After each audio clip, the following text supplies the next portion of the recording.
أعوذ بالله من الشيطان الرجيم. بسم الله الرحمن الرحيم. عما يتساءلون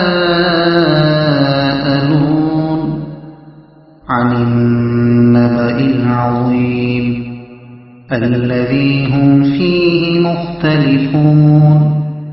كلا سيعلمون ثم كلا سيعلمون.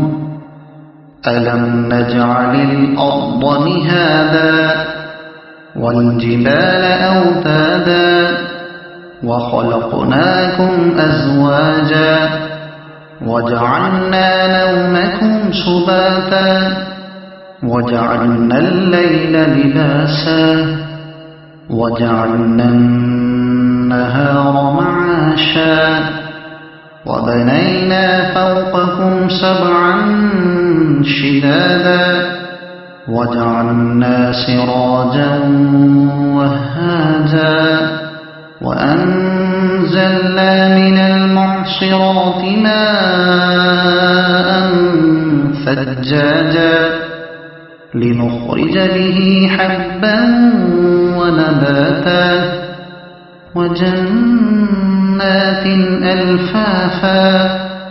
إن يوم الفصل كان ميقاتا. يوم ينفخ في الصور فتأتون أفواجا وفتحت السماء فكانت أبوابا وسيرت الجبال فكانت سرابا. إن جهنم كانت مرصادا للطاغين مآبا لابثين فيها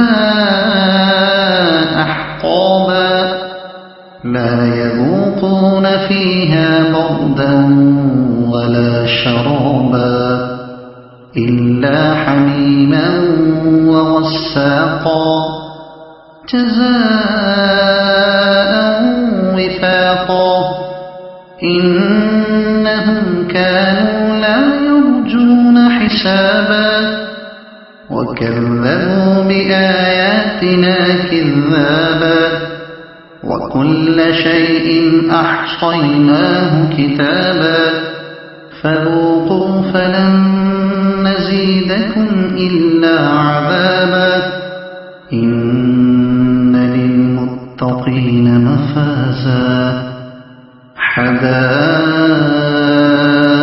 وأعنابا وكواعب أترابا وكأسا دهاقا. لا يسمعون فيها لغوا ولا كذابا. جزاء من ربك عطاء حسابا. رب السماوات والأرض وما بينهما الرحمن لا يملكون منه خطابا. يوم يقوم الروح والملائكة صفا لا يتكلمون إلا من أذن له الرحمن وقال صوابا. ذلك اليوم الحق فمن شاء اتخذ إلى ربه مآبا. إنا أنذرناكم عذابا قريبا. يوم ينظر المرء ما قدمت يداه ويقول الكافر يا ليتني كنت ترابا. صدق الله العظيم.